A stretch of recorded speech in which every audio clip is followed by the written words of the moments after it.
I hope today that I can do something with the sermon to prepare you for the next 2 months. I hope I can say something in here to get you ready for 2 months of thinking and rethinking evangelism and how to invite people into what it is that you are experiencing here. You know, we say it every week. We are a growing family of faith, inviting all the people that we can reach. That was Tony Salisbury's idea, that hold your arms out like this and start to think in terms of as you move through your week. Anyone that comes inside this circle right here, as close as you can get to touching someone, then that's your opportunity right there for evangelism. So inviting all we can reach into what kind of experience? Thank you. A living experience. Not just any experience, but a living experience with Jesus Christ. One of the things that the study is supposed to do, it's supposed to give you some confidence and some language in which to talk about that living experience. So the first thing you have to do is be sure that, number one, you're having a living experience with Jesus Christ. Okay, yeah. And I suspect that you are, if you're alive today, and especially if you are coming to church and practicing some level of discipleship, if there's any such thing as a level of discipleship, then I suspect you're having a living experience. The second thing it's supposed to do is to get you comfortable and even excited about talking about it.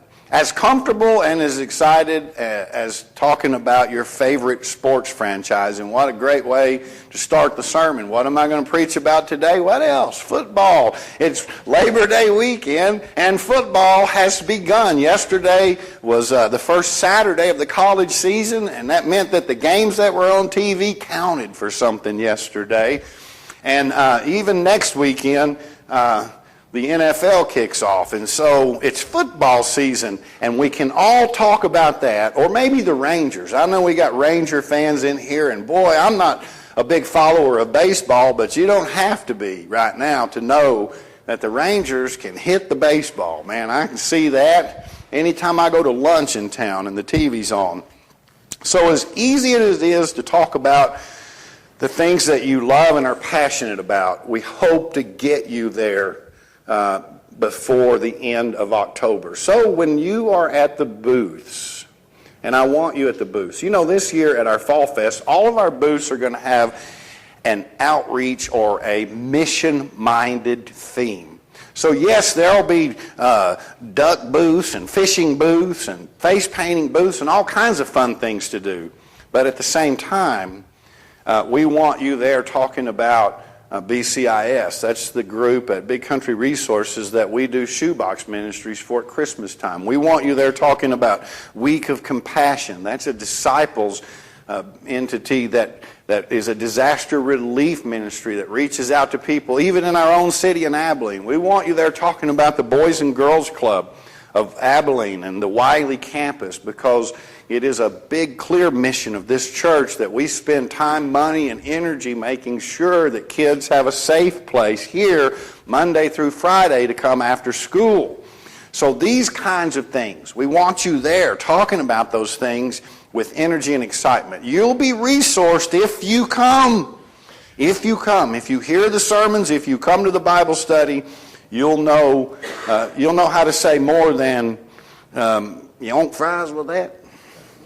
Which is my way of saying, you want a fish for a duck or a fish? Or, hey, can I tell you about Week of Compassion? Are you with me? So show up. Today ought to really help. Let's look at the text today and think about discipleship. Think about getting excited and think about what you're going to say to people in October as you look at your life through this window from Luke 14, 25 through 33. Had to read this one myself. Here we go.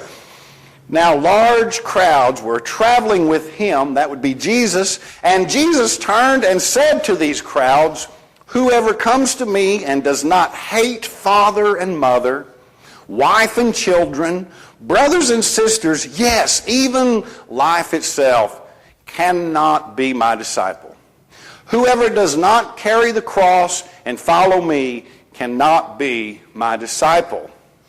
For which of you, intending to build a tower, does not first sit down and estimate the cost, to see whether you have enough to complete it? Otherwise, when you have laid a foundation and you're not able to finish it, all who see it will begin to ridicule you. I'm changing that pronoun just so you'll feel the text today. And they will say to you, this person here began to build and was not able to finish.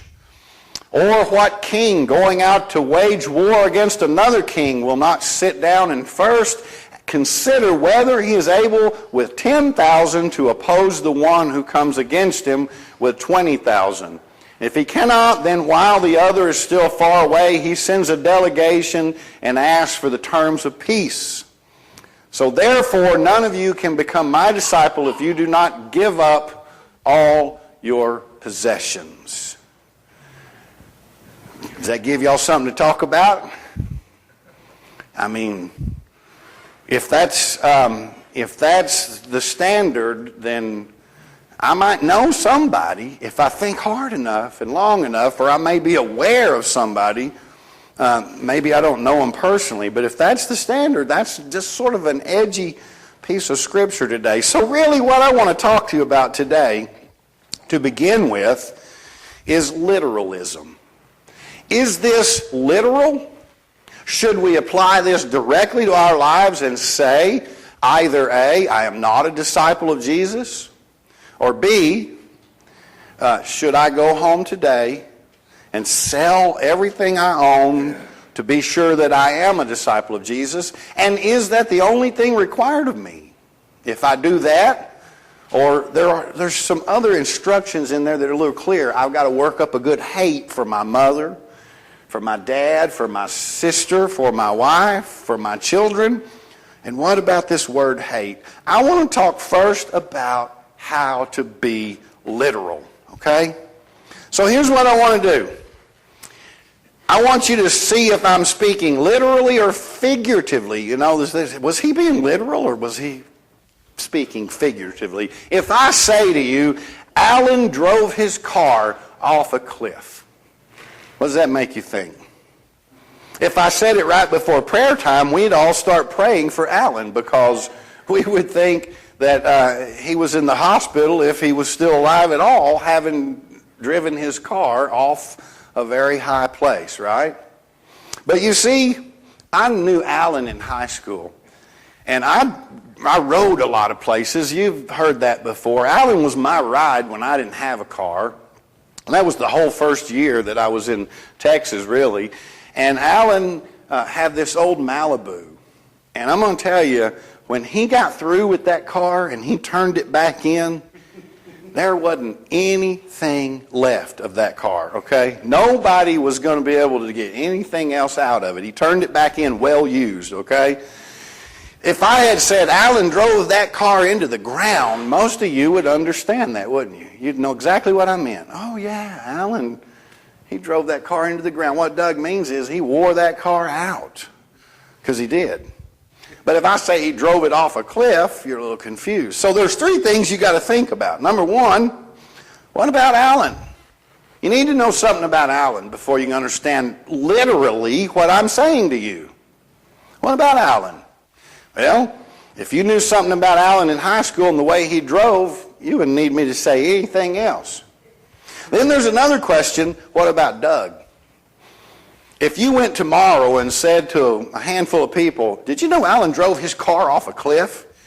And one of them knew me and they said, who told you that? And you said, Doug, they'd say, oh, never mind. Doug says a lot of stuff like that, right? Because Doug says a lot of stuff like that. I'm a preacher. It sounds better to say Alan drove that car off a cliff than it does to say he wore it out. He drove it till there wasn't anything left of it, because it was more like he drove it off a cliff, I promise. He had a Volkswagen that wasn't the Malibu, and it was on two wheels often. And some of those times I was in the car with my seatbelt fastened. Don't say anything else in front of kids. The third thing you'd want to know is, what about the car? If you knew that old Malibu, you'd know that A, it never was driven off a cliff, but you would know that it might as well have been. Are you starting to get the idea what I mean about literalism? I looked up the meaning. One meaning is taking words at their usual or most basic sense without metaphor or allegory, which is sort of a trick when you're reading something like the Bible that's full of metaphors. And don't get upset because I said metaphor. There's no one in this room that would, but somebody might. I didn't say myth. We'll talk about that on another day. I said metaphor. And to say that Jesus is a loaf of bread is a metaphor. To say that Jesus is a lamb is a metaphor. So there's not an argument that the Bible's written in metaphor. But yet to take words literally without metaphor or allegory is one way to look at the word literal. If you did that with my statement, Alan drove his car off a cliff, you would never understand what I was trying to tell you. The second thing I found in the description or the meaning of literal was representing the exact words of an original text. And that opened things up a little bit better for me. In other words, let me give you an outline of Luke 14. And I want to read it to you while I do. So, can we put it up on here, starting with verse 1. So this is the whole chapter that we just dug this little gem out of. On one occasion, when Jesus was going to the house of a leader of the Pharisees to eat a meal on the Sabbath, they were watching him closely. And just then in front of him there was a man who had dropsy. And Jesus asked the lawyers and Pharisees, "Is it lawful to cure people on the Sabbath or not?" But they were silent. So Jesus took him and healed him and sent him away. And then he said to them, "If one of you has a child or an ox that has fallen into a well, will you not immediately pull it out on a Sabbath day?" And they could not reply to this. Before I keep reading, what just happened? Say again? It's an allegory. Well, it may be an allegory. It may be by the end of the chapter. What literally just happened in the story? Jesus healed a man with dropsy, right? On the Sabbath. And we think that's going to become the key to this chapter, but it's not. But it's there. He healed a person on the Sabbath, and he began to question people before he did. Do you get the idea that I do, that this person was not invited to this party? What might be more important than it's the Sabbath is that Jesus healed a person who was not invited to this party. They might have got angry if he'd have healed him on Wednesday, but he wasn't invited to the party. Reading on one occasion, or when he noticed how the guests chose the places of honor, he told them a parable. Don't forget that word. What you're about to hear is a parable. When you are invited by someone to a wedding banquet, do not sit down at the place of honor in case someone more distinguished than you has been invited by your host. And the host who invited both of you may come and say to you, "Give this person your place." And then in disgrace, you would start to take the lowest place. Next page. I'm reading from there. My glasses fail me. But when you are invited, go and sit down at the lowest place, so that when your host comes, he may say to you, "Friend, move up higher." And then you will be honored in the presence of all who sit at the table with you. For all who exalt themselves will be humbled, and those who humble themselves will be exalted. Now there's a statement at the end of parable number 1. What just happened here? Jesus just told a story about people rushing for the best seats. And the story says, don't rush to exalt yourself. Indeed, he goes on to say, the one who invited him, when you give a lunch or a dinner, do not invite your friends or your brothers, or to your relatives or your rich neighbors. He's saying this to the man who had invited him to this place he is. Don't, when you give a dinner, invite your friends and your brothers or your relatives or your rich neighbors in case they may invite you in return. You'd be repaid then. But when you give a banquet, invite the poor, the crippled, the lame, and the blind. You will be blessed because they cannot repay you. For you will be repaid at the resurrection of the righteous. Parable number 2. One of the dinner guests, on hearing this, said to him, "Blessed is anyone who will eat the bread in the kingdom of God." And then Jesus said to him, "Someone gave a great dinner and invited many. And at the time for the dinner, he sent his slave to say to those who had been invited, 'Come, for everything is ready now.' But they all alike began to make excuses. The first said, 'I bought a piece of land and I must go out and see it.' And another said, 'Please accept my regrets.' And another said, 'I have bought 5 yoke of oxen and I'm going to try them out. Please accept my regrets.' And another said, 'I've just been married and therefore I cannot come.' So the slave returned and reported this to his master. 'No one is accepting your invitation.' Then the owner of the house became angry, and he said to his slave, 'Go out at once into the streets and the lanes of the town and bring in the poor, the crippled, the blind, and the lame.' And the slave said, 'Sir, what you have ordered has been done, and there is still room.' And then the master said to the slave, 'Go out into the roads and lanes and compel people to come in, so that my house may be filled. For I tell you, none of those who were invited will taste my dinner.'" What just happened? Jesus is saying one more time, when you give a party, don't invite those who are well-to-do so that they might repay you, but go out and invite the poor and the lame. And then he tells the difficult story we've heard today. "Whoever who comes to me without hating father and mother, wife and children, brothers and sisters, and even their own life, cannot be my disciple. Whoever does not carry the cross and follow me cannot be my disciple. For which of you, intending to build a tower, does not first sit down and estimate the cost to see whether he has enough to complete it? Otherwise, when he has laid a foundation, is not able to finish it. All who see it will begin to ridicule him, saying, 'This fellow began to build and was not able to finish it.'" I'll skip down. "So therefore, none of you can become my disciple if you do not give up all your possessions." And then verses 34 and 35. "Salt is good, but if salt has lost its taste, how can its saltiness be restored? It is fit neither for the soil nor for the manure pile. They throw it away. Let anyone with ears to hear listen." As to that word hate, I'm not going to spend a lot of time. It doesn't translate well. That sounds like a preacher opting out, but it's not. It doesn't translate well. There's a reference in Malachi 1:2 that God loved Jacob and God hated Esau. But in Aramaic, there was no way to say the opposite of love. It was simply to say God loved this one and this one a little less. I'm not talking about the love of God, but the order, the rank of things.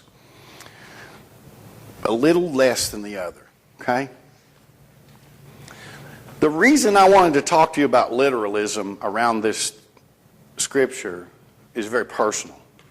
And I'm not going to unpack the whole story. Some of you know it and have heard it, and probably, I don't blame you, don't care about hearing it again. But I can tell you that I have a history with this passage. I can tell you that this church has a history with this passage. There was a night at Bible study when Paul Graham called me into the privacy of his back office and read this to me and asked me, "What does it mean?" And my answer was, "I don't know, Paul." And we kept going. We had Bible study every week. We planted a church, but we have asked questions about this passage since the earliest days of the church. There was a time when I took this passage so literal on the page without considering its context that I actually harmed members of my own family because I wanted to love the church and the Lord more than anything else in the world.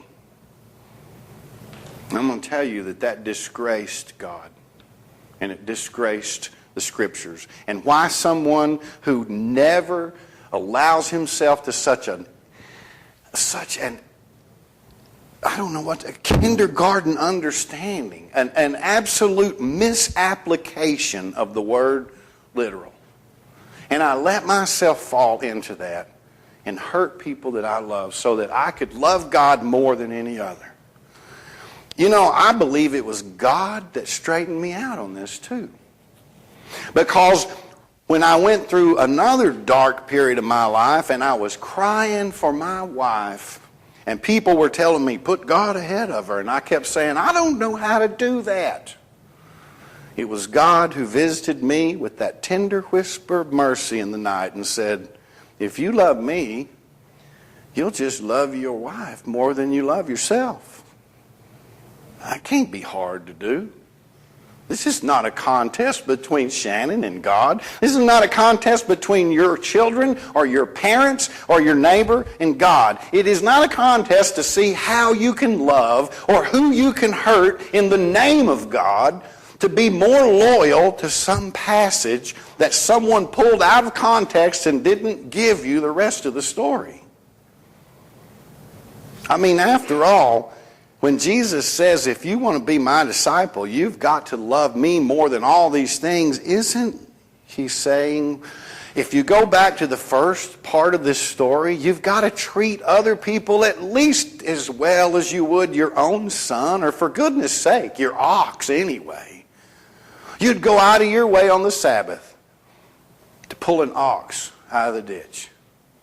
But if I heal one man with dropsy on the Sabbath in front of you, you're ready to throw the entire poor world into hell for offending God. You know what? If you love God more than anything else in the world, you won't have to worry about how to love your mom or your dad or your wife or your children or your neighbor or your church or yourself, for goodness sakes. But if you care more about your own selfish needs, then you've missed the call to discipleship. And that's what this passage is. It's a call to discipleship in a very radical way.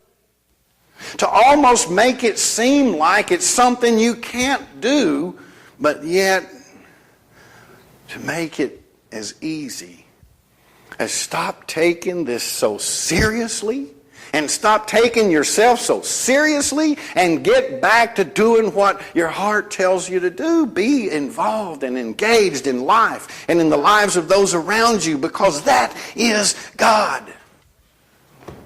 Don't you know that?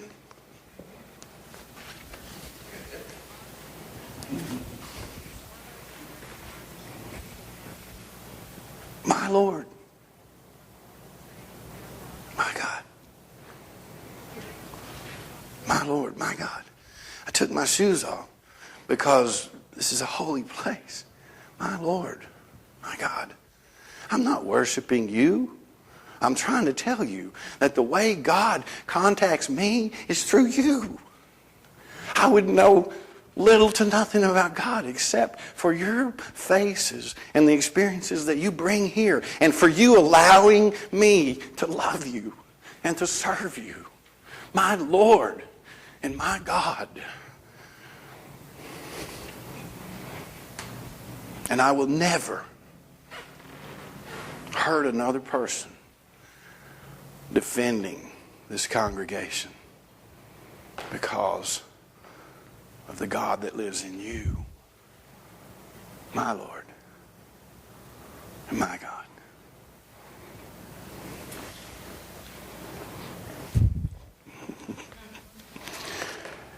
Verse 35 is the one I want you to take home. When you read parables in the Bible and you do what I was tempted once to do, over-literalize it, take some uneducated approach at a literal. Remember this, when Jesus tells parables, they usually end like this: let anyone with ears hear.